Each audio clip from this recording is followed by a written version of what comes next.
For today's videos mga sir, ito nag-home service pala tayo dyan sa Quezon City. Samsung na 65 inches.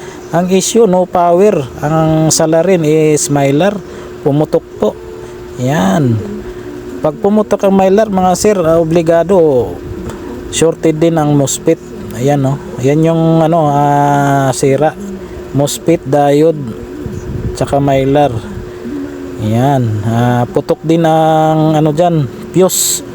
Yan, obligado yan. Kaya ayan mga sir, i-repair po natin yan.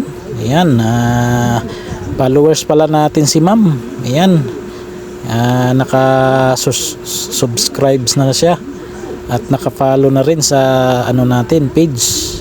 Ayan, i-repair po natin yan mga sir. At ayan okay na mga sir, nadali na po natin ang sira. Pinalitan po natin ang MOSFET niyan at saka mylar, pati yung fuse. Yan, okay, all goods na. Sa mga magpapa-home service pala, PM lang po kayo para ma-replyan po kayo. Yan, success ang gawa natin mga sir. Thank you Lord. Yun, salamat.